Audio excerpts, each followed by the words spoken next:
I hereby call the Candido County Board of Commissioners in session.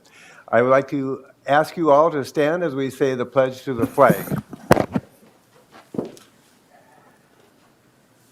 I pledge allegiance to the flag of the United States of America and to the republic for which it stands, one nation under God, indivisible, with liberty and justice for all. Okay.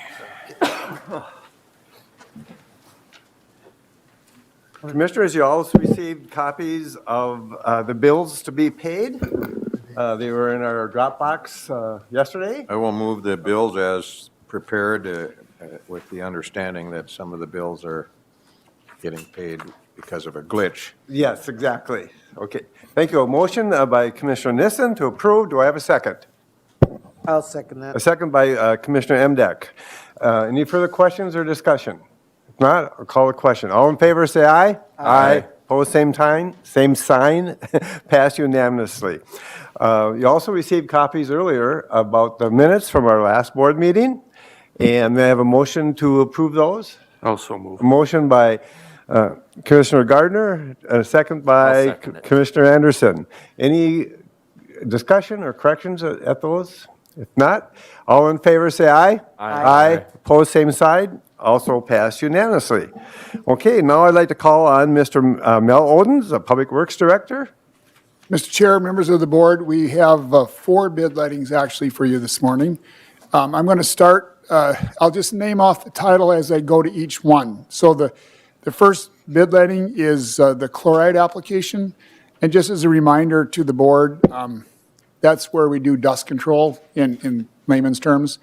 We do about 52 miles, total 35 miles of road, and then the rest are spot for in front of people's yards. We do it at no cost to homeowners, and then we also do a little sections in where the gravel meets paved roads, about 100 feet. So the net linear distance is about 52 miles.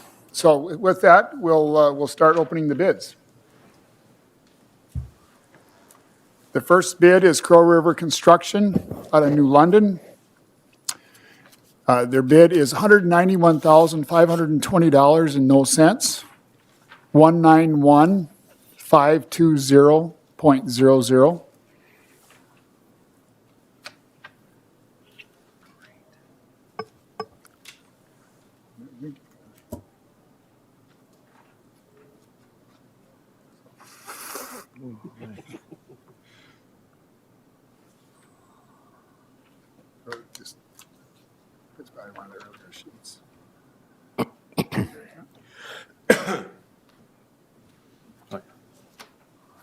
All right, the next one is Envirotech out of Colorado.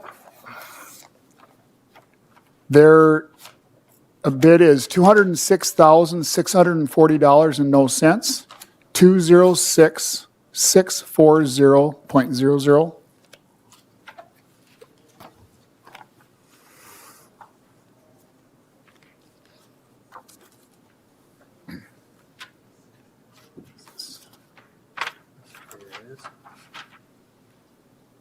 The next one is Knife River Corp. Out of Sauk Rapids.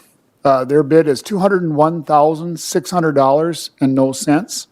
201,600.00. Is this the last one? Yes, it is.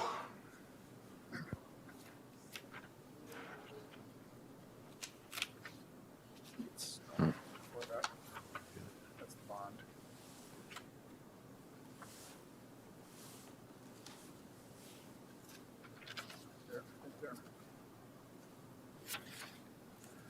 And the last one is Northern Salt Incorporated out of Forest Lake, Minnesota. And their bid is $190,848 and no cents. 190,848.00. That completes the chloride application dust control bids.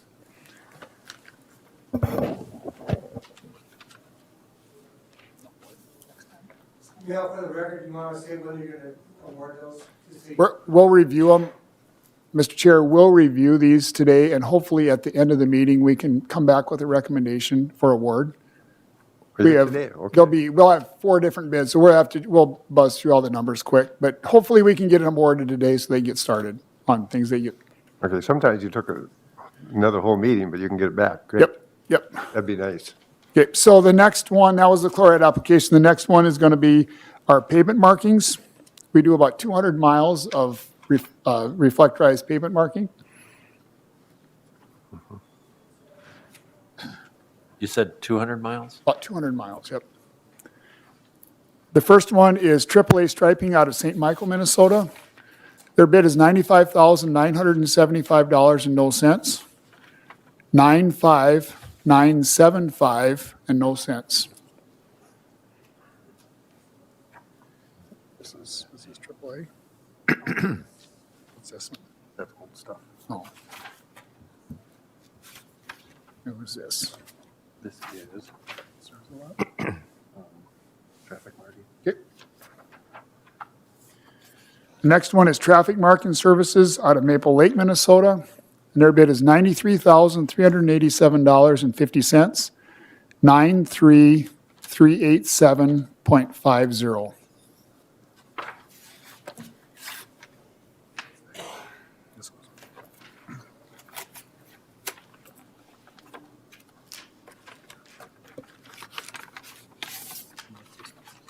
This is rubberized crack.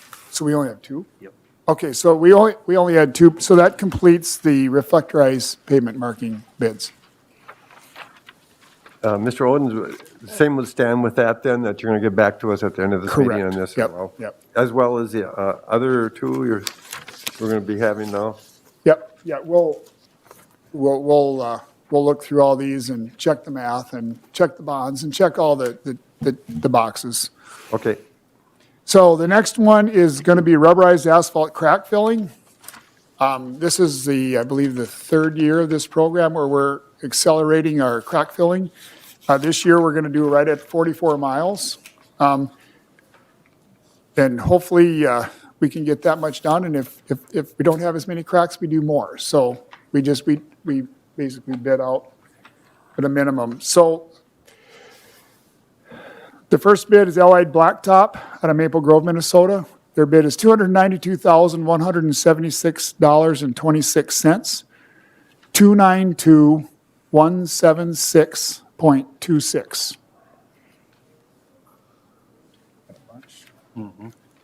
American paving. Pipeline.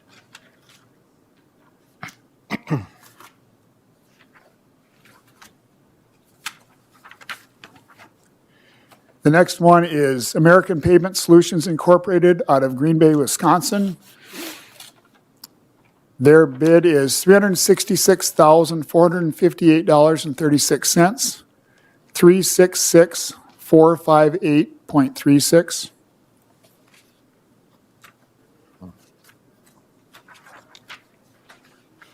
Their pond stuff. This is Aztec. The next one is Asphalt Surface Technology Corp., also known as Aztec, out of St. Cloud, Minnesota. Their bid is $237,702.72. 237,702.72. That's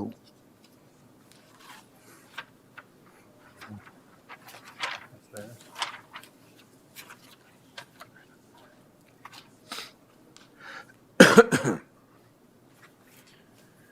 The next one is Farner Asphalt Sealers Limited Liability out of Eau Claire, Wisconsin. Their bid is $336,745.52. 336,745.52.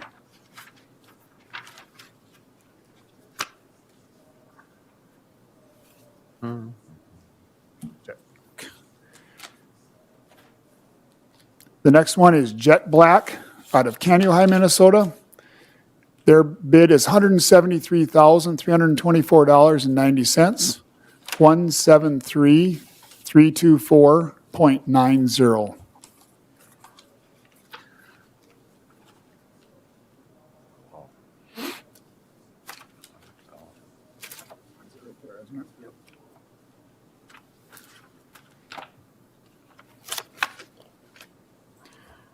Next one is Camco Incorporated out of Dassel, Minnesota. Their bid is $262,463.42. 262,463.42.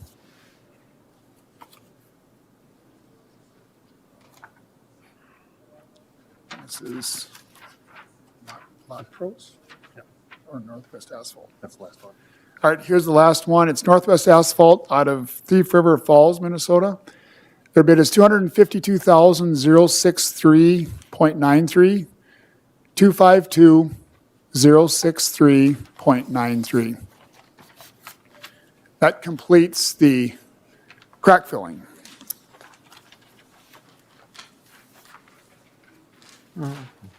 And our last one is bituminous seal coat. And we do about 26 miles this year for that project. And we'll do these in alphabetical order as well.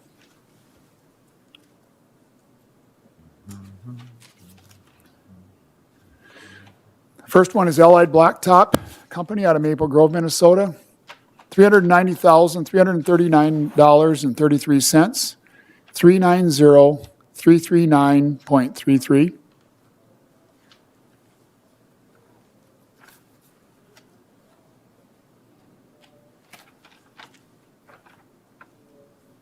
The next one is Asphalt Preservation Company Incorporated out of Detroit Lakes. Their bid is $386,974.41. 386,974.41.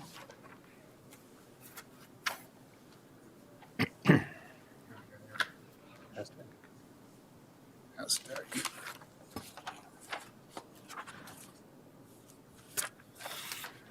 The next one is Asphalt Surface Technology Corp., also known as Aztec, out of St. Cloud, Minnesota.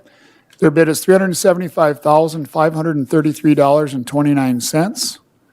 375,533.29.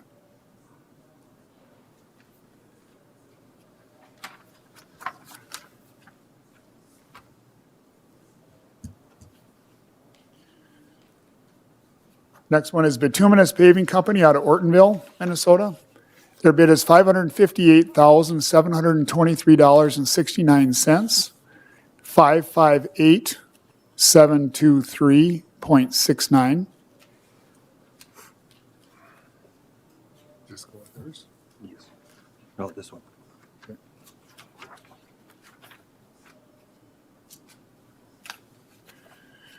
The next one is Morris Seal Coat and Trucking out of Morris, Minnesota.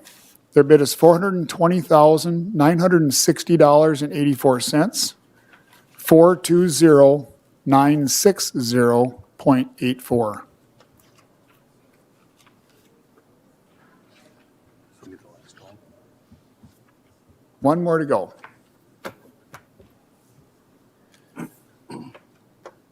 This is Pearson Brothers Incorporated out of Hanover, Minnesota.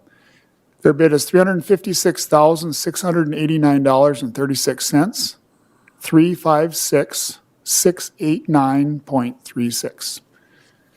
Mr. Chair, that completes our four bids. And like we said earlier, we will check the math, check all the boxes, and hopefully come back with recommendations on all four yet today. Well, thank you, Mr. Odens, and looks like we had really quite a good cross-section of bidding, and some are very close and some are spread out, but they're also spread out from all over, even out of state. That's great, and I want to thank everybody that have put in bids for this. Thank you, and we'll look forward to hearing back. Now I'd like to call on Mr. Kleindahl, and you have some information about Middle Fork Coal River watershed management position. Yes, Mr. Chair, Commissioners, members of the public who are watching. On February 2nd, I came before the board and asked the board to allow me to post this opening. This is a 3-year term. It's with Middle Fork Coal River. The qualifications and requirements for this position were posted in the legal postings and ads. I have one applicant, and it's a person who's been in this position for several years. I'll just read the letter and let you guys decide how you want to handle this. Says, to the county board, dear commissioners, my term as board manager for the Middle Fork Crow River Watershed District expires April 2021. I have greatly enjoyed my 15 years of service on this board and would appreciate your recommendations for reappointment. Thank you for your support. Robert E. Hodap. Mr. Chair, I would recommend a reappointment. Well, I'm really glad to hear that he reapplied. He's very qualified. Commissioner Emdek. I would move on Mr. Hodap's, Okay, a motion by Commissioner Emdek to approve Mr. Hodap, or Dr. Hodap, for this position. Do I have a second? I'll second A that. second by Commissioner Nissen. Any further questions, comments? If not, I'll ask for the vote. All in favor, say aye. Aye. Opposed, same sign. Passed unanimously. Thank you. And Mr. Kleindall, you're still up one more time for the MPR grants, and Ms. Spalding is here as well. Yeah, Gene will come and give you the details. I'll just give you a brief update, kind of where we're at. Okay, just one question. Do you guys coordinate your clothes like this? I don't know if- Or maybe we have to kind of get with the program here with the commissioners too. No, I didn't know that. Pretty sharp-looking group, yeah. I lost my train of thought here. All right. Sorry. Okay. So as you recall, back in December, the legislation passed a special bill for small business grants and nonprofits for Minnesota State legislatures. This is different than what the CARES Act dollars were. These dollars were a three-tier process. The first tier went to the Department of Revenue and directly for restaurants, bars, and gymnasiums. They qualified, and they had the second grouping was for event centers and theaters, movie theaters, and the third was to counties. They thought the local governments had more direct contact of what their business needs were, and what local governments, the counties would have an understanding of what businesses were hurting the most. So we received approximately $852,000 from the state of Minnesota, which has to be expended by March 15th. As you know, through the past several weeks, you have been approving different dollar amounts for individual businesses that have been affected by the executive order and COVID actions. I can say that the team for the EDC and the team of Canada County have reviewed these applications, and we had several discussions. Commissioner Nissen and Commissioner Berg were on the local from the county piece, putting how we're going to put this together. I think if you had conversations with either one of those gentlemen, you'd find out this was not taken lightly. We worked very hard and to try to make it fair. There's never enough dollars to cover everybody that needs the dollars. We understand that, and hopefully, with more dollars will be coming to small businesses and nonprofits to help out in other ways.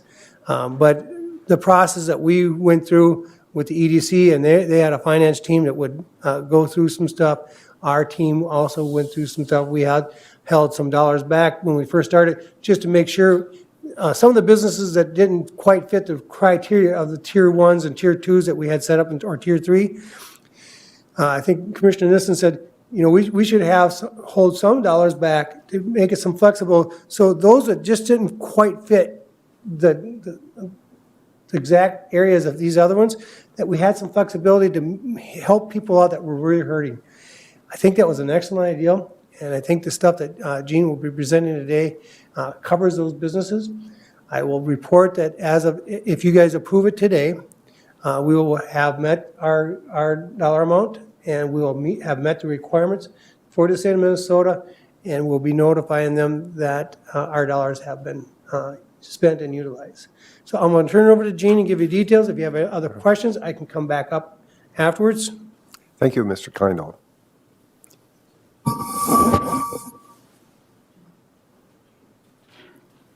Good morning, Jean. Good morning, Mr. Chair, members of the commission. Well, this is our last report, so I'm real pleased to be able to kind of give you the wrap-up and what we've learned during the process. Today, we're requesting approval for the final allocation for funds This would be $174,254. This includes 26 businesses. They're broken down into these categories. One is a hotelier business. 6 of them are in the restaurant, and with one being an event center.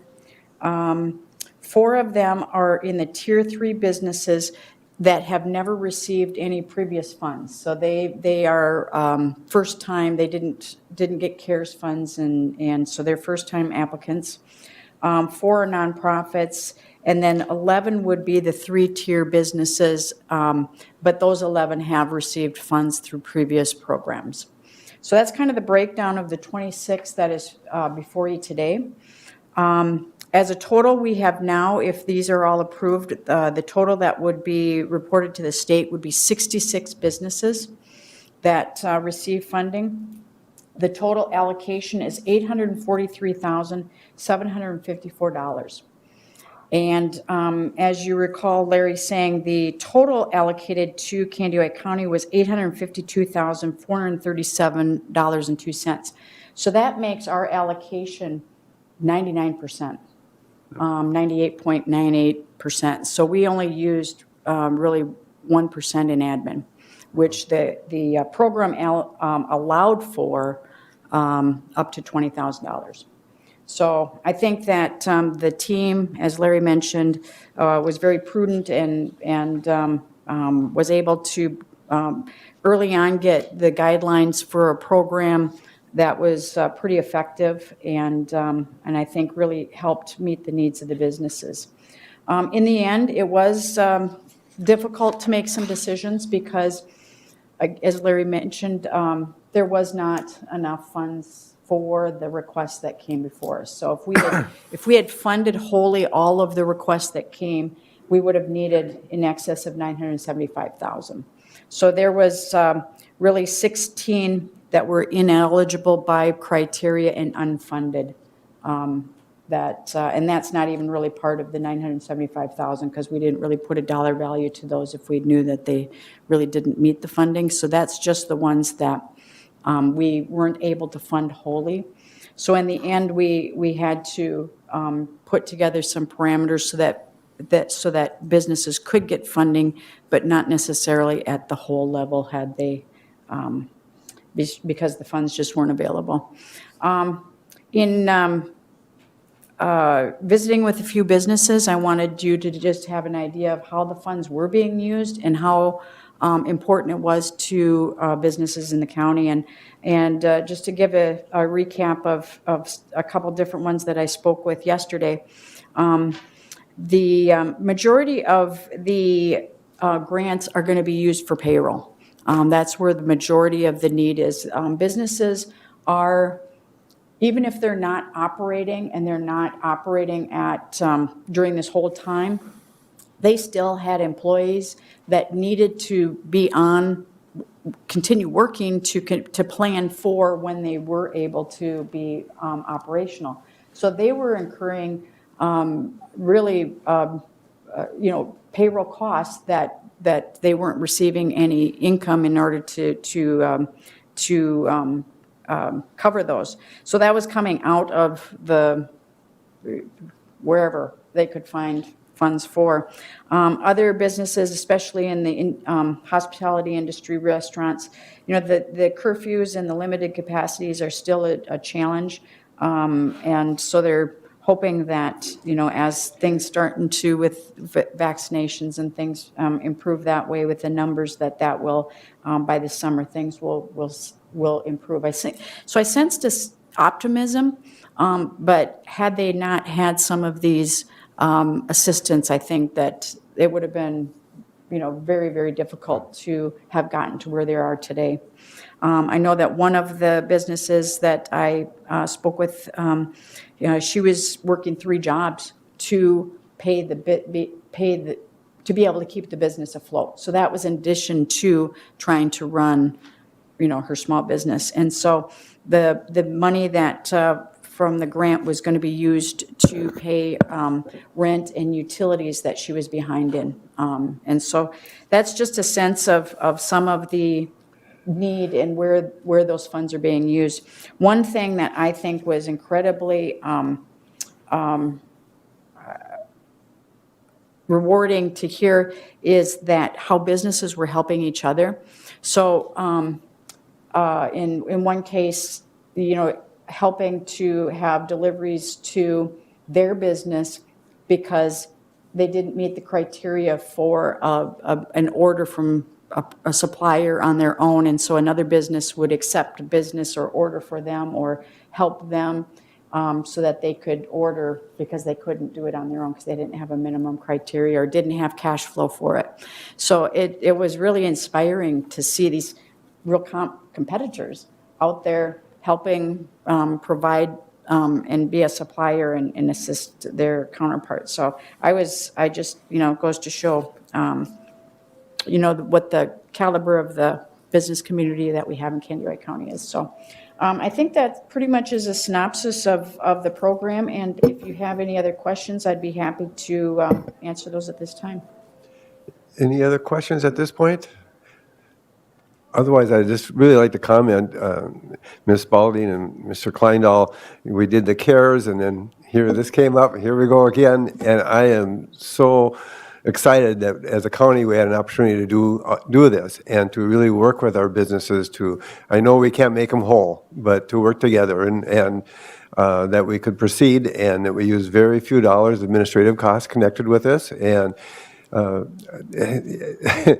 Mr. Bachman just came in, and I also want to thank the EDC working with us on these CARES MPR dollars. So thank you so much.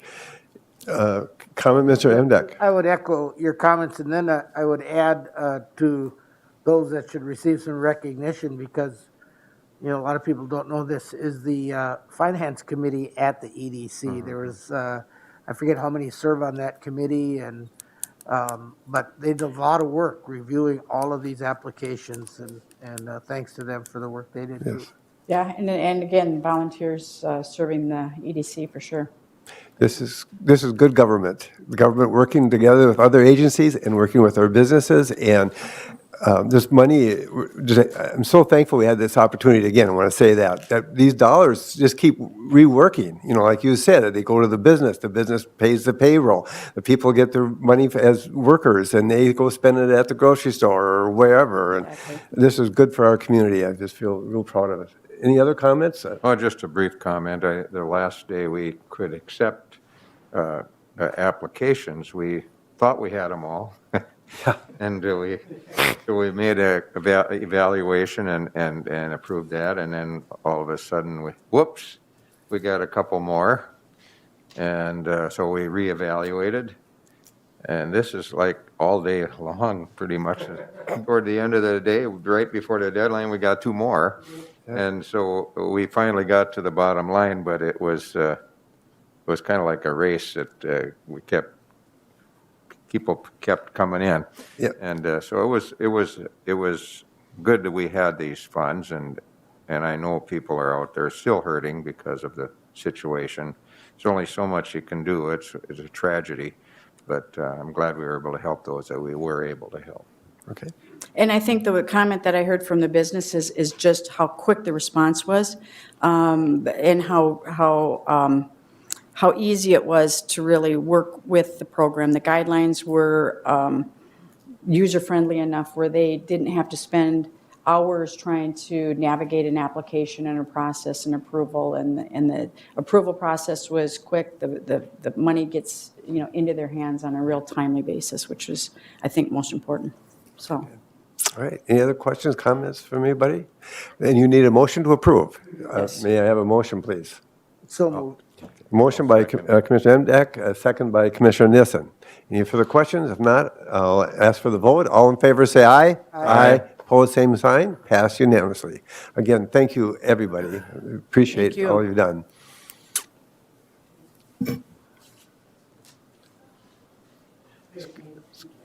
It's good to have good news like that. Mr. Kleindahl, I believe you're up next, as well as Mr. Thorson.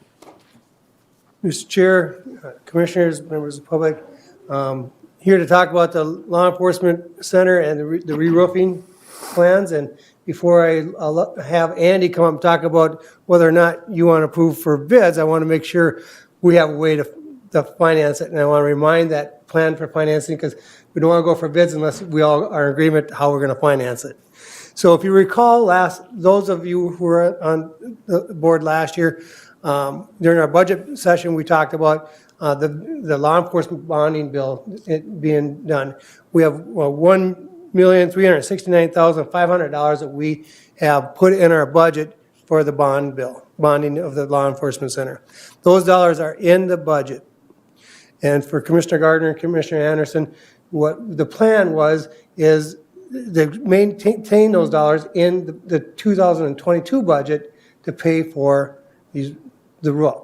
And so our cost approximately we're looking at approximate total cost of between 1.4 and 1.8 approximately for that roof. 45.7% of the city's portion of they use the law enforcement center, they would also contribute to their cost. So with those dollars we have put in that are in the budget for 22 and the dollars we have from this that we charge the city, we would have funds to finance the roof. And that would be the plan that I would continue to recommend to the board. And I would just want to make sure that you're okay with it. So when we get into August, you're saying, well, what? I wasn't there, or I didn't know about it. And so I want to make sure that was the plan to kind of keep going forward. Kind of recycle those dollars. Is that what we're doing? Any questions for me, Mr. Chair, that they would have, or? Just a comment. I want to thank you, Mr. Kleindahl, for your good planning and budgeting, bringing this to the board, that we do have this option to deal with it this way. This is very important that we do, and we got there because of your work and your help setting the budget, working with us to set that budget. Thank you. Well, really, it's a team process. Several years ago, we did a facilities plan, and I think when Commissioner Nissen was the chair at that time. When we did the facilities plan, I think it really laid a roadmap for us. We sat down with the facilities director and his staff, and we really have a plan for the next 10 years of how we can fund things. And so there should be very few surprises, unless we have a disaster or something. But for the most part, we have a practice, just like you would do at your home. And those who are watching us on YouTube, this is a plan for process. This is not something that just happened and we're looking for ways to fund these here projects. We plan this out. We have a process. We did the roof for the Health and Human Service building last year. Again, we saved up a little at a time to build that, and so when it comes to happen, we're not scrambling and we don't have spikes up and down in our levy. So that's where we're at. And so I appreciate the conference, but it is a team process from the board, from the team, and from my department. So thank you. Yeah, so are we okay with that? I don't know. I don't think you need a motion, but as long as everybody has. Commissioner Emdek? Thank you, Mr. Chair. Yeah, it doesn't seem to make any sense for us to reduce the levy because the bond is ending, only to raise it back up the following year to fix the roof. So I think it makes good sense to handle it the way we're handling it. Yes, thank you. Any other questions or comments? Okay. I'll turn it over to Andy. All right. Good morning, Andy. Members of the board. Basically, we'll start out. If you have any questions, I'll field those now before I, ask for authorization to advertise for bids. Yeah. Well, to iterate on Larry, we started about a year ago just in planning on this roof. It's been an interesting process. It was an eye-opener for me, really. We have, most of our roofs aren't quite as complicated as that roof over there. So that's when we got other parties involved for opinions and try to steer us in the right direction on how we should handle it. And that's how we came up with the Garland companies. Okay. What are you looking at for a time frame for the bids? Well, I would actually start advertising tomorrow. Okay. And we'll have a pre-bid meeting on Thursday, March 18th with all interested parties. And We'll have the bids due and open on Thursday, April 1st at Larry's office. And that'll give us a few days to really hammer it out and look things over. And then we'll present our findings and recommendations to the board on Tuesday, April 6th. Okay. And right now, we're kind of just like a month behind where we should be. So we are giving an option in our bids to start the fall of '21 and finish up in spring, summer of '22. I think, most of the big companies are pretty much got a lot booked out already. Okay. So I think we would get better bids by Okay. splitting it up over 2 years. Okay. Do you have a sense for, is there many people interested in bidding? Oh, yeah. I've fielded 4 calls Okay. from interested parties, and I've steered them, because they have to be a certified installer for Garland Roofing, because it's on them. They're the project management, they're the overseer, they're the warranty holder. It's on them, and they like to provide good product and good end result because it's their name. Okay. I got it. Mr. Did we actually approve going with Garland or just continue to work with We them? continue to work, Okay, Yeah. so. but I guess it would be my recommendation to proceed with Garland because we are going to get a longer lasting roof. In the long run, it's going to save us money. It's going to cost us more upfront, but over the next 40 years, it's going to save us a ton of money. Okay, I enjoyed their presentation as well, but I knew that, I seem to recall that we really didn't say. Yeah, You yeah. were hired. And, I made lots of phone calls Yeah. to other people that have used Garland Roofing, and I've had nothing but good things to say about them, nothing bad. So we really need 2 motions then, 2 separate motions A motion to to go with Garland. go with Garland And Roofing then, Companies. okay, do I have a motion to proceed with Garland? And we'll have a discussion. A motion by Commissioner Gardner. Do I have a second? The chair will second this. Okay, any questions or comments before we proceed with that?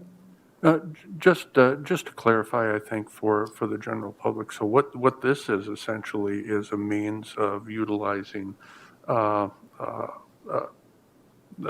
pre-bid process that's essentially you're getting state-approved pricing. Yep, on what this it project. Would is you Garland explain that a little? Companies has bid to the U.S. Communities Co-op, now Omena Partners, which is the largest co-op for purchasing organization for the public sector in the United States. And they have to, just like with the state contract, bid that out every 4 years to be on that contract. So we would be basically buying through the U.S. Communities Co-op for the product. And then we bid out, what we will be bidding out is the labor. And part of that is not the labor, but is by buying their product, is they ensure that the product is installed correctly and everything's done right because it falls back on the product, or on the product.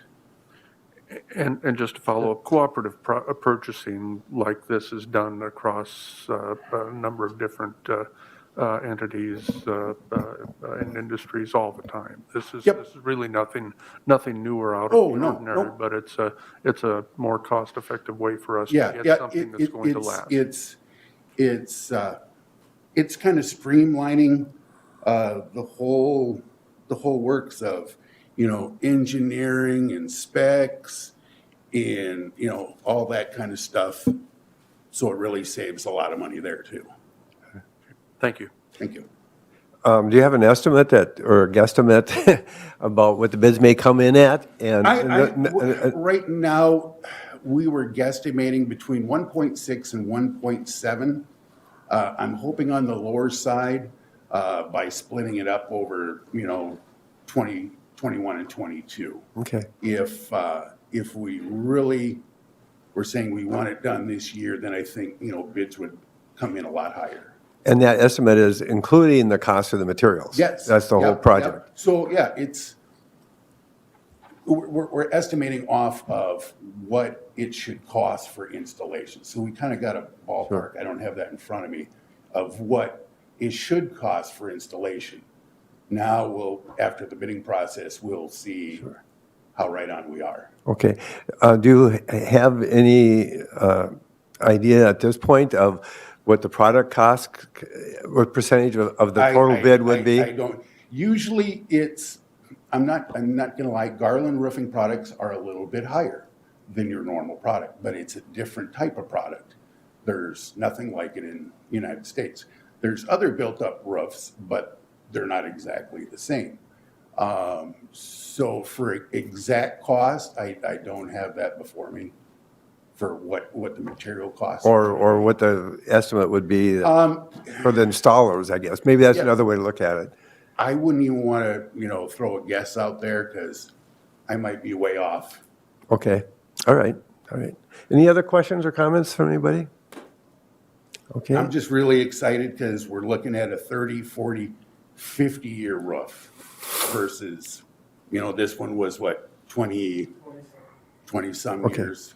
So, well, that's good. That'd be really good. Also, like you said, they're going to be providing oversight of that. It saves us the architect Yep. fees, and so there's other fees we're saving because of it.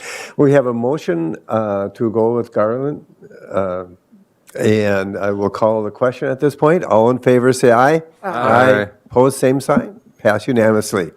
Now I'd like to entertain a motion to proceed, authorize that you move ahead on bids. Do I have a motion from Commissioner Gardner, a second from I will make that.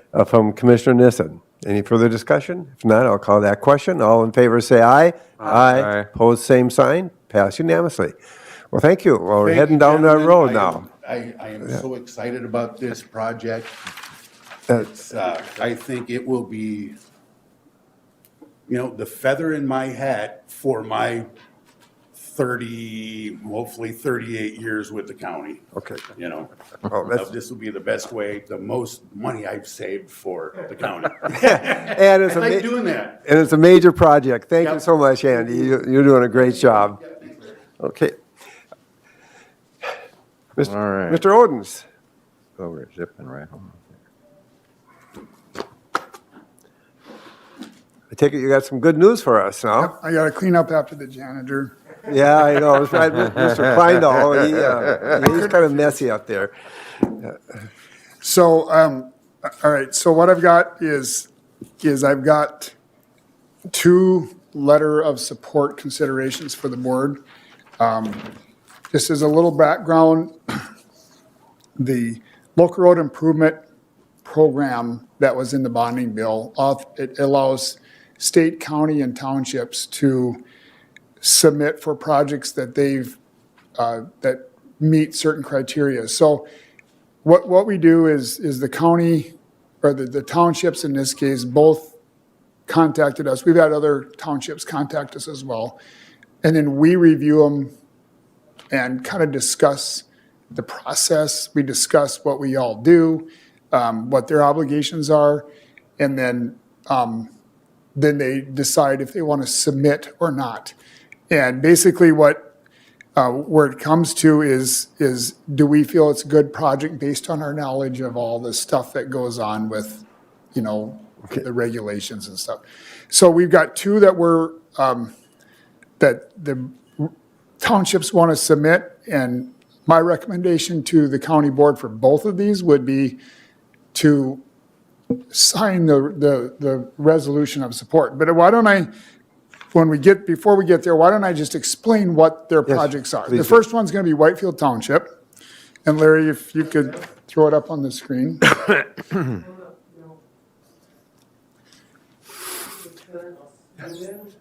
Yep, right.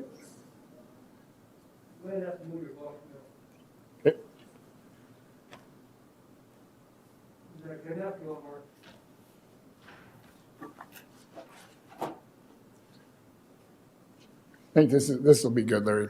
And- So we're about 7 miles south of Wilmer on 71. And to the west a mile is a large Yeah. facility, grain operation that has a lot of truck activity, a lot of heavy commercial truck, well, it's agriculture related, corn, beans, whatever. And so this mile of road for Whitefield Township has always, well, I shouldn't say always, it's been a struggle to maintain it in good condition for 12 months of the year. So what they would like to do is submit for this LRIP money to reconstruct this mile of road and just under a quarter mile road to the north, but that would encompass the site in question, and it would give it a 10-ton access. So our recommendation is that project, we could support this project. And so my recommendation to the county board would be to authorize the auditor and the chair to sign on behalf of the county. So can I have a motion then to approve Resolution 2021-13? I'll make that motion. A motion by Commissioner Anderson and a second by Commissioner Amdek. Any further questions? I have a question. Yeah, Well, Chris- more of a comment. Bill, could you just give a really brief explanation of what LRIP is and where those dollars come from and how we get them? Very good. So the Local Road Improvement Program is abbreviated as LRIP. It's a program that probably started 15 years ago. It's funded through the bonding bill. And so the bonding bill is an important cog in this whole maintenance of infrastructure for a lot of, for the state, counties, cities, and townships. It's an important piece. This year, they funded $75 million for the bonding bill for LRIP. They usually split it up, a third, so the state gets some, the counties and cities get a third, and then the townships, they kind of split it up into this third. And then beyond that, they have different categories. One of them has got to be a trunk highway related one. One of them's got to be like a regional significance, and one of them's got to be a safety project. So there's 3 main categories. And we are going to submit the one up by Howick, where we were going to do County Road 2, where I took that one to the board, I believe, 2 weeks ago.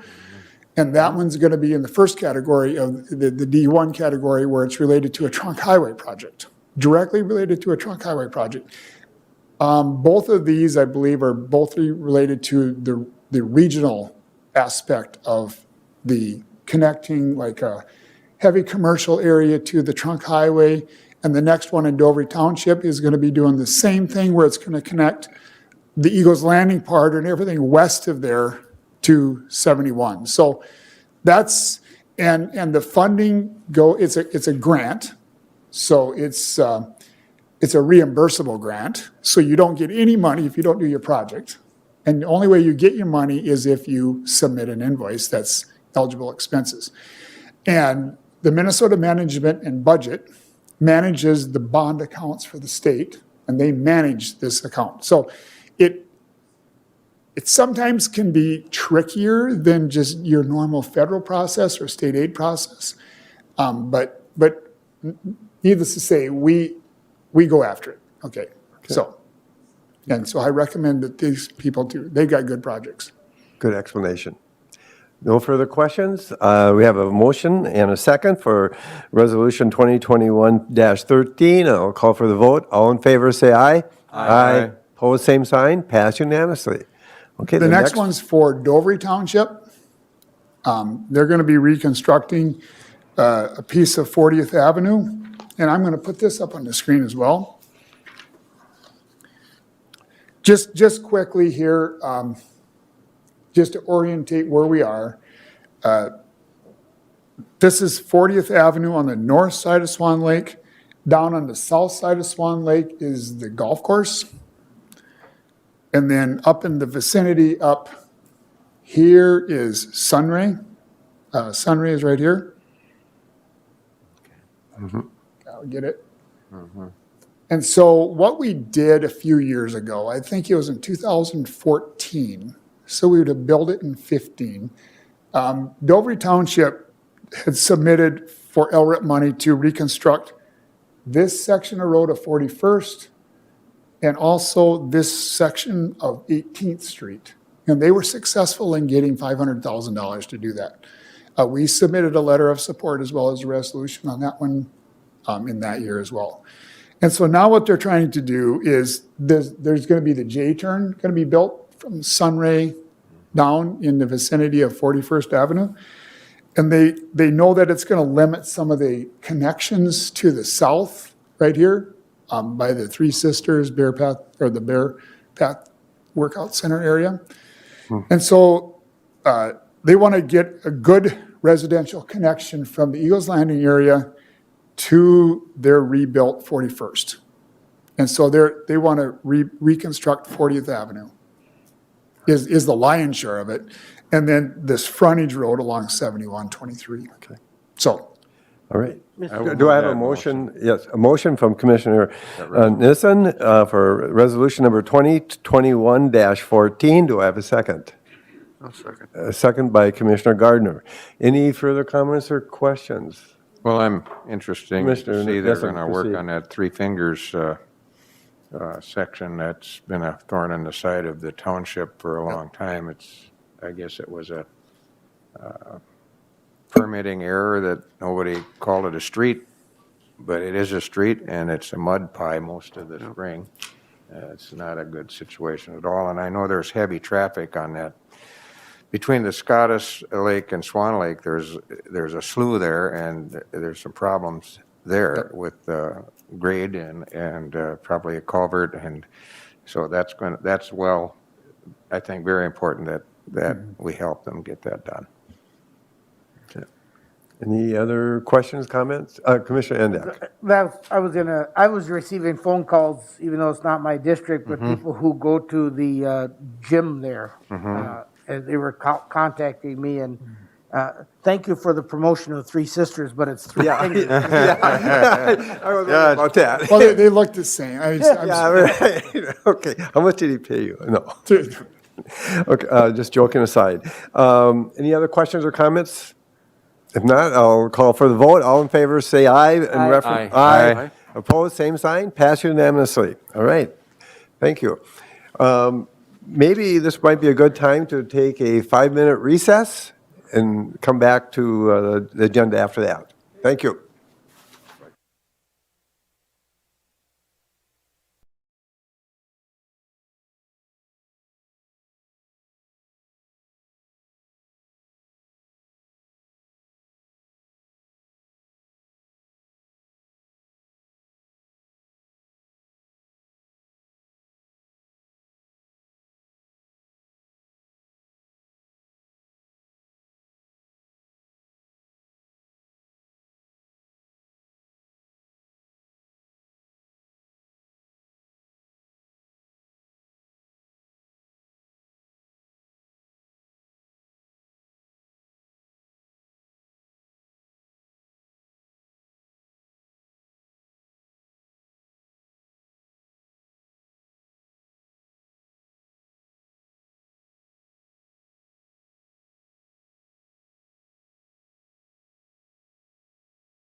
I hereby call the Board of Candioi County Commissioners back in session. Mr. Odens, will you please proceed with the next agenda item? Mr. Chair, members of the board, last Wednesday, we had a mediation settlement discussion, or meeting, if you will, for a .87 parcel of land that we needed for the roundabout in southwestern Wilmer.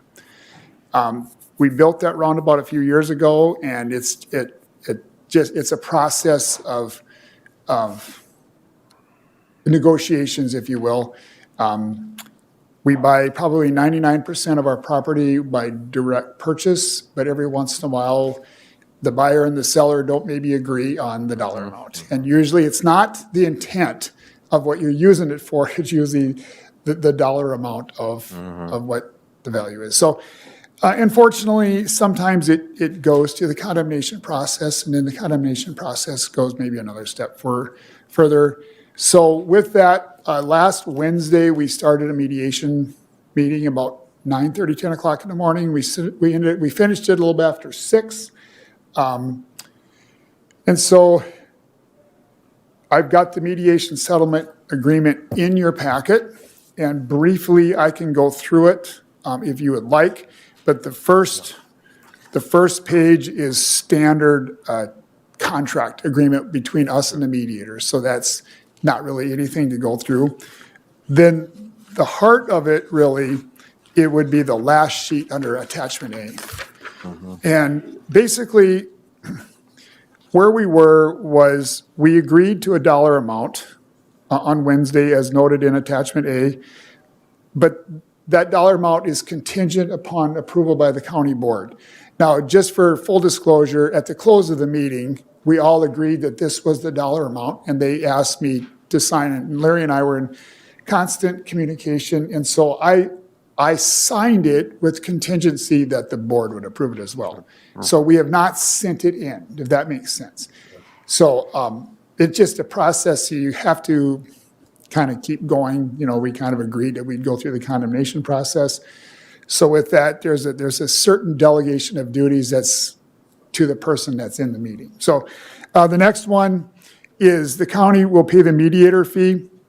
And that was a thing where is kind of a more of a strategy, if you will, on our part, because we wanted to be, we didn't want the mediator just keep this going either, you know what I mean? And so we're willing to just, we want to get to a conclusion. And in like so many people kind of say, it's like the seller's not probably happy, we're probably not happy, so that was a good settlement. Does that make sense? And Is that what they say about union contracts sometimes too? Yes. So, Happy, it must have been a good deal. so item number 4, there's $135,000 that we got reimbursed through the LRIP.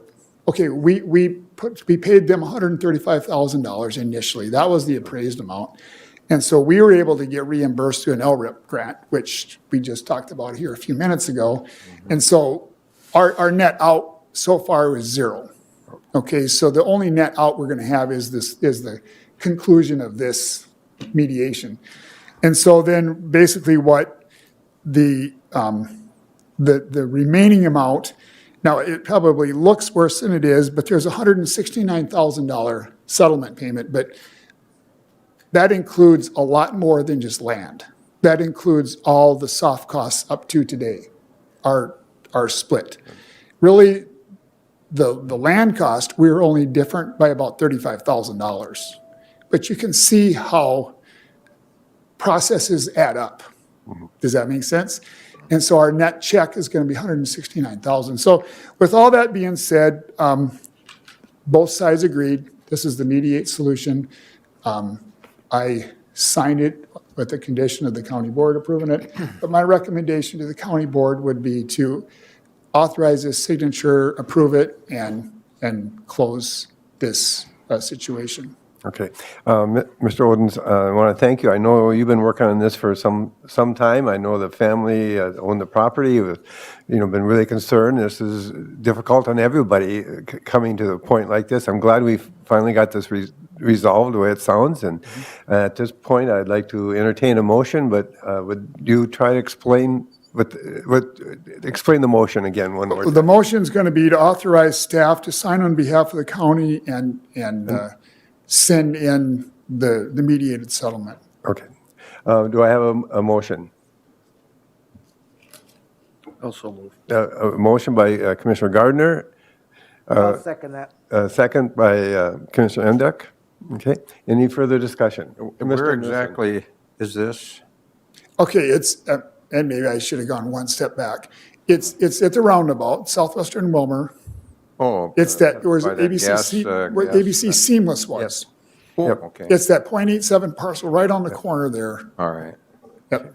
And that we needed that parcel to complete the roundabout. Yeah, Yes. well, yes, we needed it for a lot of reasons, and it, we didn't impact the whole parcel, but all the utility relocation, the force main removal, the dirt work, we would have taken the house that's there, and then you're just left with a shed, and so as any negotiation, it kind of deems the property unusable, so we offered to just purchase the thing in its entirety. So that's how we got to where we are. Commissioner Emdek. You got- Yeah, I think this process sort of illustrates how quickly costs can escalate, I should say, if you don't have good estimates and don't have good offers to purchase land. Now, I've sat in on construction meetings and condemnation, not condemnation, but recommendations to pay for property along roads, and I think that the county has a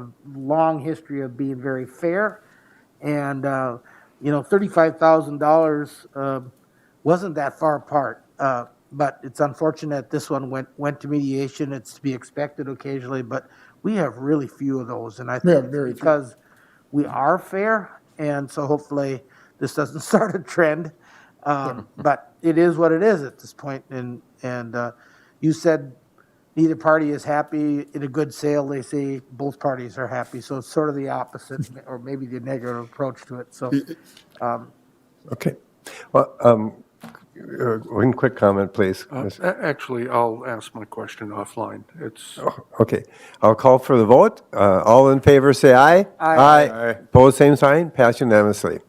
Now, Mr. Odens, I believe you may have the bids ready for us to I do, Mr. Chair. approve? If you would allow me, I would give you the recommendation, and I think we vote on these individually. For the 4 maintenance bids that we took earlier today at the start of the beginning. So the first one's going to be the chloride or the dust control.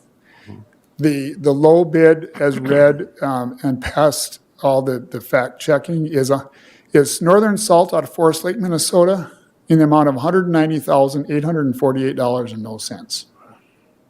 Okay. And that's the So one I would ask for a motion to, I will make that Motion by Commissioner Nissen. Do I have a second? I'll second it. A second by Commissioner Anderson. Any questions or comments? They were pretty close, these groups of bids. Okay, I'll call for the vote. All in favor, say aye. Aye. Opposed, same sign. Pass unanimously. the next one is for our pavement marking. And the recommended award is for Traffic Marking Services Incorporated out of Maple Lake for the amount of $93,387.50. Okay. Do I have a motion to approve that bid? So moved, Mr. Chair. A motion by Commissioner Emdek, second by Commissioner Gardner. Any questions or comments? Commissioner Well, I Nissen? just felt really bad that Sir Lines-A-Lot didn't get a bid in, because creative names of companies, he certainly got the prize for that one. That's a good one. Okay, any other comments? If not, I'll call for the vote. All in favor, say aye. Aye. Opposed, same sign. Pass unanimously. All right. The next one's for the rubberized crack filling, and a local company, Jet Black, out of Canyon High, Minnesota, is the recommended award, $173,324.90. Okay. May I have a motion to approve that bid? I'll make that motion. A motion by Commissioner Anderson. The chair will second the motion. Any questions or comments? If not, I'll call for the vote. All in favor, say aye. Aye. Opposed, same sign. Pass unanimously. And then the last one is our bituminous seal coat. And my recommendation is to award it to Pearson Brothers Incorporated out of Hanover, Minnesota, in the amount of $356,689.36. I'll move that. Motion by Commissioner Nissen to approve Pearson Brothers. Do I have a second? I'll second. A second by Commissioner Gardner. Any further questions or comments? I'll call for the vote. All in favor, say aye. Aye. Opposed, same sign. Pass unanimously. Thank you, Mr. Odens. Yep, and that concludes my, Your morning. You had a lot on the agenda today. Good job. yeah. Yeah, we'll be doing bids at the next 4 board meetings, or 3 board meetings. Okay.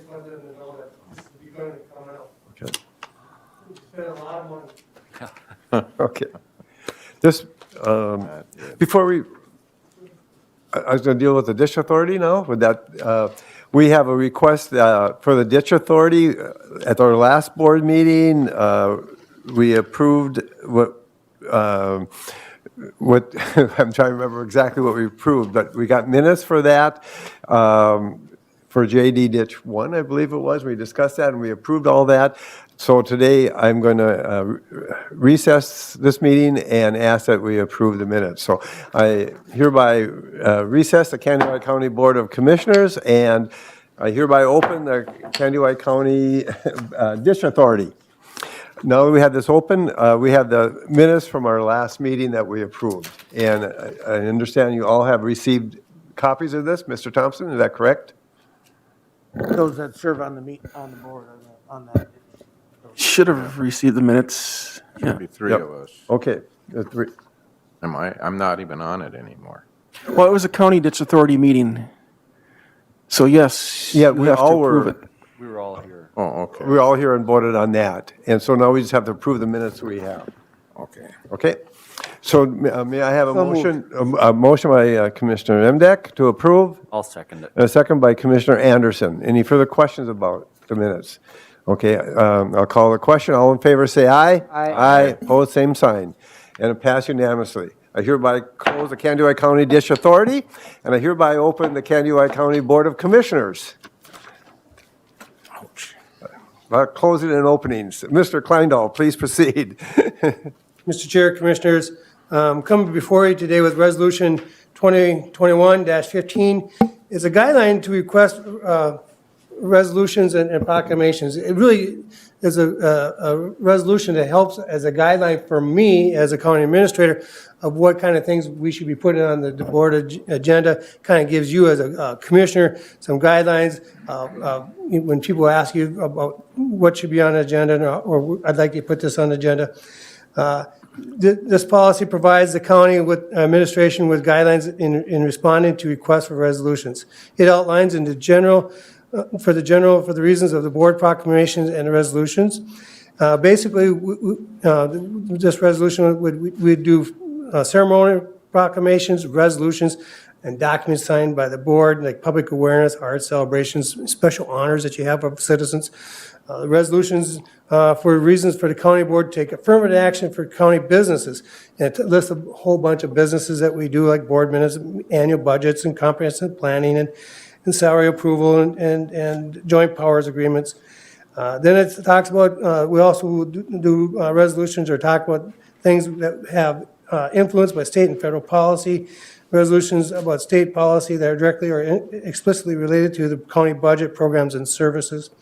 So, and then the final thing, it talks about things that we have no authority over, and are mainly opinions that says those issues we would not put on the Administrative guidance is requested board action on this resolution. or the spot commission will be processed by the county administrator. It doesn't stop your constituents from meeting with you or me and having discussions and stuff. And it really is just kind of laying down, so it doesn't put you as a commissioner or me as an administrator trying to figure out what should be held. And it doesn't matter what party or what side you're on. This goes both ways, and this really says we're a nonpartisan group. And I think the AMC and across the counties, this has been something that being discussed. I think I talked to you about this in January. I had brought this about some of the recommendations that the executive committee at AMC was talking about. And it just seemed like a good process, and I brought it up for you guys, so you're aware this is not something I did in the last minute. It's something we had put out there and waited a couple months and just kind of said, you know, I think this is a good plan for Kansas County, and I'd recommend that this passage. Mr. Kleindahl, I really like the idea, the concept. I think the timing is, if we're going to do something like this, is a very good time to address this. As you stated, these are guidelines. You know, it's not concrete that things can't be changed, or we can look at it, and sometimes there's a lot of gray areas we deal with. But I think as it is so timely, I think the state is looking at this from the point of view, as counties, we all know, the commissioners, there's no issue here with our board. We have a great board, but sometimes there's pressure on some of the counties to be more partisan, and I think this lays it out, and I see the value of this is really to educate the public. And I know at our legislative conference we just recently had with NACO, they had a presentation and they talked about how important it is for the counties to, you know, let the public know, let the voters know what we do and what we cannot do as part of that. And I think it's really important that we look at this and possibly consider this. Commissioner Emdek. Thank you, Mr. Chair, and thank you, Larry. So I believe, and Commissioner Gardner, Commissioner Anderson can correct me if I'm wrong, but I think that was even addressed at the new commissioner school that you guys have been attending, that we all attend when we become new commissioners. So part of this started, just a little bit of history, part of this started with the refugee question last, just over a year ago, I believe it was. That one we did need to act on because it was part of a decree from the previous administration. A lot of people are referring to this as sort of a stay in your lane type of a policy. And I think it makes great sense. We have, in the past year, I know that I have received letters from even legislators, which was a bit frustrating to me, I will admit. Legislators asking us as a county board to take a stand on, I think in this case it was a Second Amendment question. We have had, around the state, they have recently they had questions about asking county boards to weigh in on a school's curriculum. They've had questions asking a county board to weigh in on not certifying the recent elections. That's not our place. We are not lobbying arms of any political action committee or any private interests. And it goes both ways. I mean, we'll just take the Second Amendment, for example. Somebody will want us to pass a resolution favoring strengthening the Second Amendment, and then the next month we could have one just the opposite. And so it would be like yo-yos, constantly trying to make decisions that we have no control over. So in my opinion, this stay in your lane policy is really smart. The only thing I would suggest, and I don't think we have to change anything for it, is so that the administrator isn't the only one hanging out there on a decision on whether or not to have something on the agenda that he probably visit with the board chair and vice chair. He does. So there's Yes. 3 people that are weighing in on it, and you get a better balance, and it's not all on the administrator. They Mr. do that Chair, already, in my yes. 15 years of being an administrator, I think those of you who've been in the chair know that I do that. Yes. And it's not written in there, but Right. it keeps you from being the only one holding the bag on a decision. For the public's information is, again, that's important to Well, clarify that. Yeah, yes. because open meeting law, I can only talk to 2 commissioners at a time. Yeah. It's not that, for the new commissioners, it's not I'm trying to leave you out, but if on personnel matters or anything else, I'm allowed to talk to 2 people,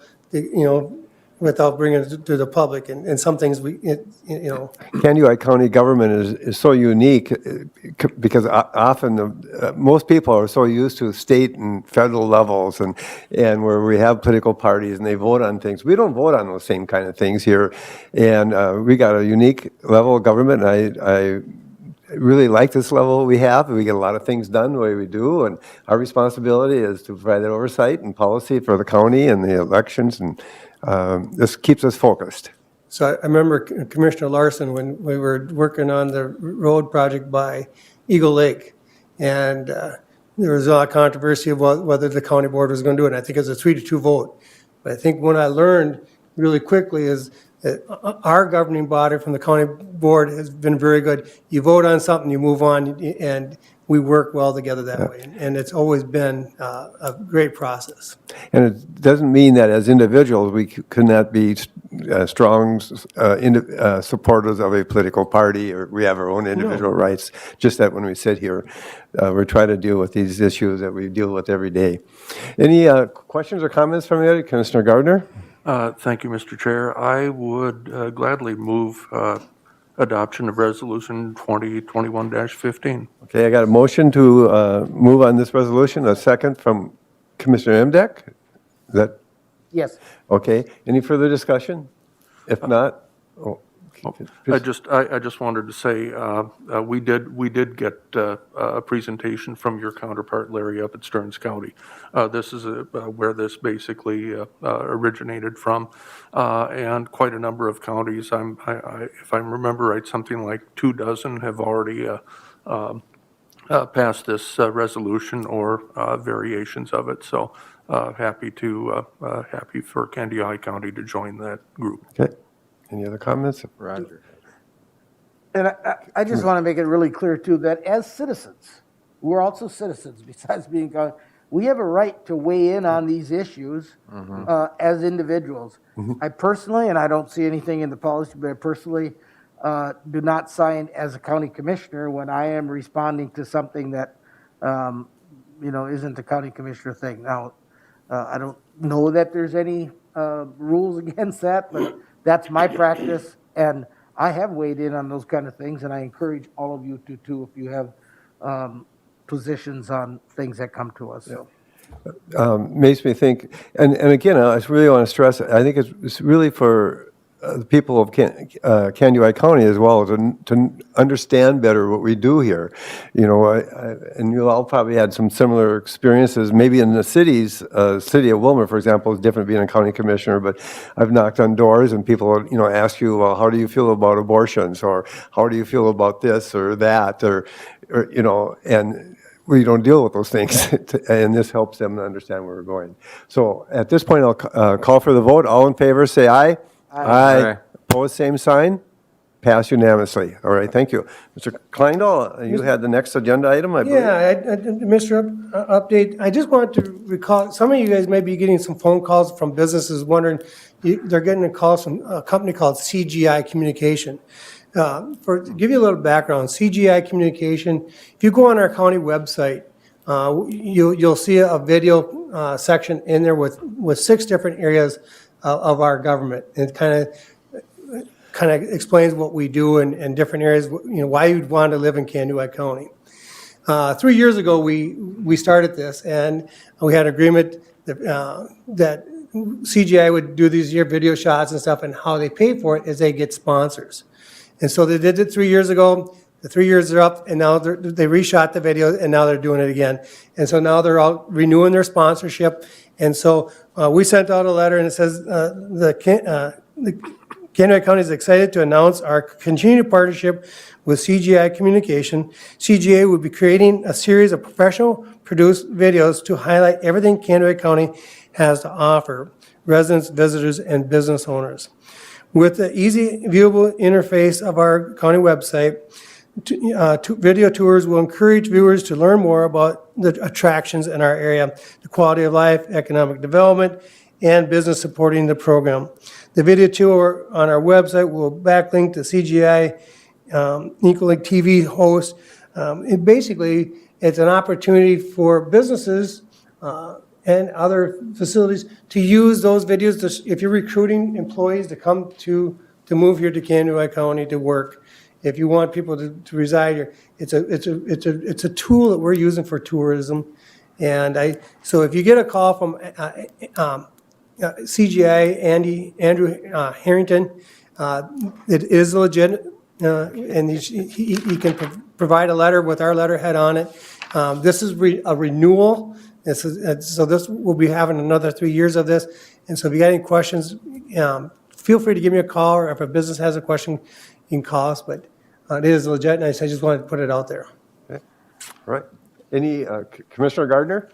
Thank you, Mr. Chair. I did receive, as you know, Larry, one of those calls, and I appreciate your help in setting us all straight. We, I think we're rightly questioning at first whether this was legitimate or not, and I'm happy to know that it is. So, thank you. So this is a tool we're going to be using, and we're also probably working with the West Central Tribune. They have a new way for our departments to get information out with videos and stuff on telling what we're doing. And I know Jenny is working with some people at West Central Tribune now on that, and I think we can use it for our recycling and household hazard waste program, our landfill program. So there's real some potential of, I think people are wanting video news and access and updates on how we do things. And so we're looking at different means of doing that. And so I have to adjust how I provide information to the public as well. And so I'm learning how to do that. But it's ongoing. So that's all I have today for my administrative updates. Okay, thank you. And at this point, we're coming near the end of the meeting. Anything important on calendars? I just have a question for maybe Steve. It has to do with the appointment, Warren, what's his last name? On the Hagan. Yeah, Warren Hagan was retired from that. And there seems to be a question of whether he was a resident of my district or he was appointed because he has his business downtown. So when Steve Alman asked me, I know Warren, and I said, well, yeah, I think he'd be a good appointment. Steve appointed Warren, but I don't know if he actually lives in that district, and I'm wondering if we got that resolved yet.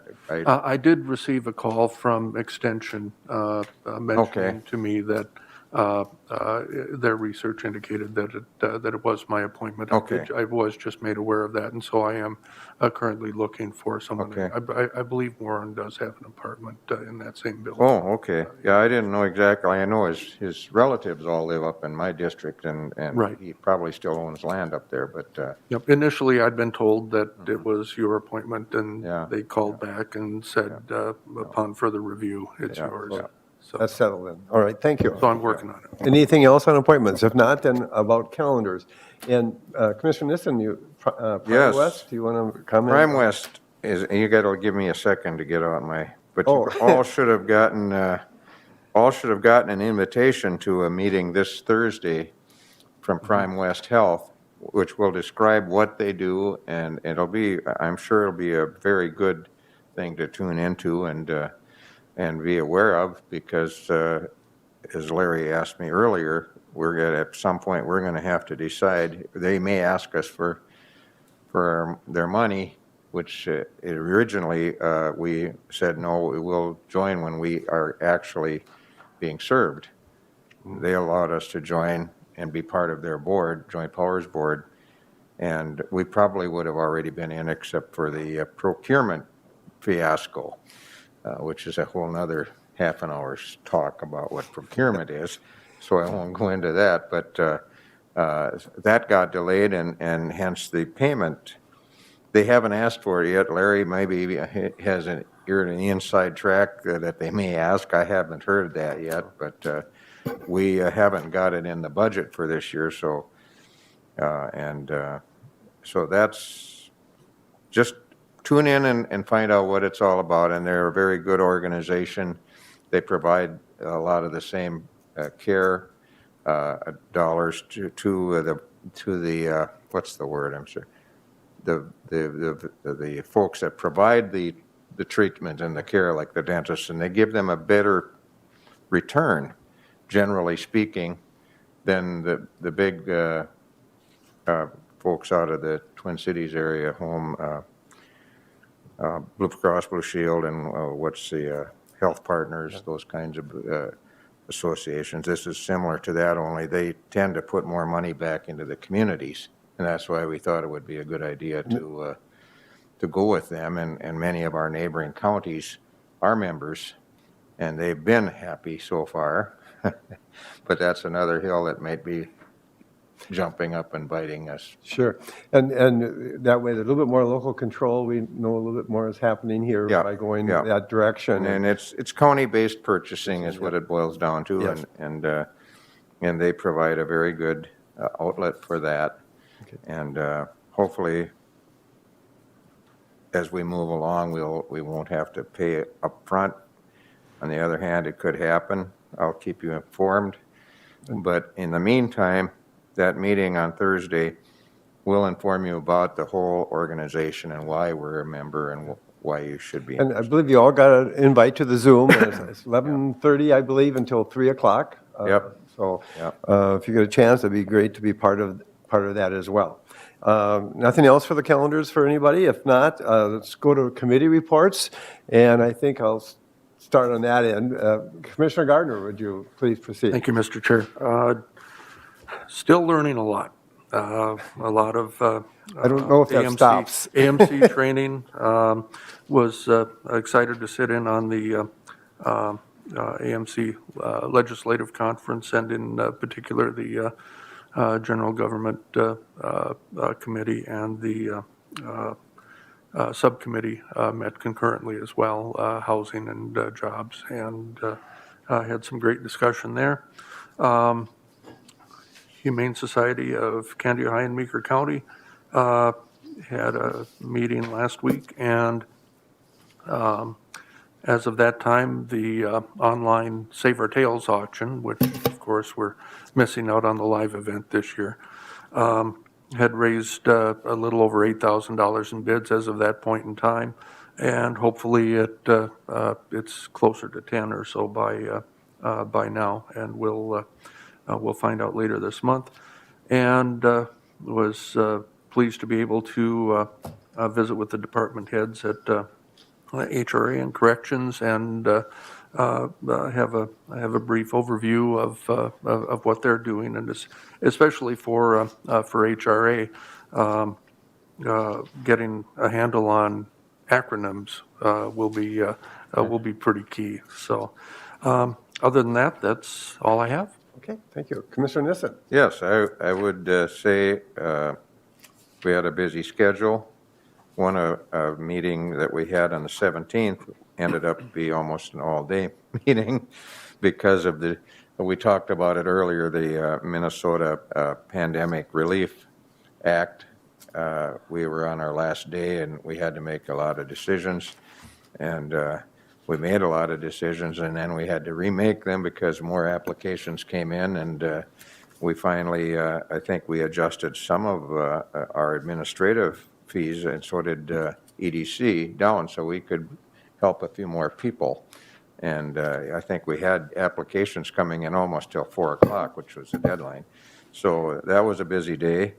The 18th was our AMC legislative day, and we all had a part of that. My department is public safety, and the main thrust of that, although there were other things brought up, was the debate over funding for county corrections, and why as Tammy did such a good job at last meeting of explaining why they filled their pockets and then gave us what was left, is just a lot of us voiced our displeasure with that. I know that the board of AMC and the folks that are lobbyists over at the Capitol got the message that that is just not appropriate. So that was a good day, a long day. We had the morning and afternoon sessions. Chippewa River Watershed Project is met, and of course Zoom, everything Zoom that I'm talking about here.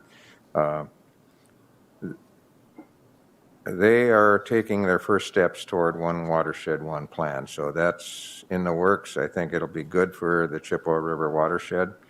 Right now, we're not out of money, but it's a struggle because losing one of our executive directors and replacing it with another one who didn't do such a good job. We weren't getting the funding, and a lot of the problems with funding now, it doesn't include any administrative funding, and that just doesn't make any sense because you sit out there and you don't have the money to hire someone to direct everything. And that's just goofy. So you have money to do a whole bunch of projects, except nobody to direct them. And so we're looking at one watershed, one plan, and we'll see. I'm glad that I've had the chance to sit in on the Hawk Creek project too, because that will help me over there at Chippewa as well. CPT, we talked about something that directly, I didn't know it would directly affect us, but they talked about they were installing software updates, and now we find out that one of them didn't work quite so well as far as getting the bills together. So they have good people over there as well, though, and I'm sure that'll get corrected. Let's see, what else? That was the 22nd. The 23rd, I'm a member of the Mid-Minnesota Rural Transportation Cooperative Committee. And we talk about how we can affect not only our local CCT, but to put that together with getting people to St. Cloud, for example, helping people get volunteer drivers, because that's a real problem for not only the Veteran Services Officer here in town, but all kinds of other people that need to go to other facilities because of health problems and whatnot. So we're still working on that. We're going to be going to, one thing about CPT I forgot to mention, and not important really except to me, but they're talking about finally going back to a live meeting format in April. We'll see how that goes. We've got a couple of members there that have got, Donnie Walters owns a club in Morris, so there's a large space there that we can be, socially distanced and still have a meeting. And the chair, who's from Alexandria, owns a bowling alley up there, which is a very, very big area as well. So, but MMRTCC, we're going forward with a phase 3, which will be starting, and we're going to apply for funding, and it sounds like it's just a matter of turning in the paperwork, and we'll keep on with that project and see if we can't get that done. So I think I used my 2 minutes. Okay. And so. Okay, thank you. Well, you had a busy couple of weeks where it sounds. Yeah. Commissioner Anderson, would you Yeah. please go next? We did the AMC meeting already, kind of talking about stuff there. I also had a CEC meeting, which is a County Extension Committee meeting. There we discussed one thing coming up is the 2021 Family Farm Award, and we came up with a name. I'm not sure if I have permission to really I don't say think so. anything I don't know. yet. I was wondering that So I'm too. not going to steal anybody's thunder, but I'm kind of excited about it. Yeah. And then being a farmer, one other thing we met, Drug Free Coalition was one, and we're going to have a booth at the expo that's coming up on April 9th and 10th at the Civic Center.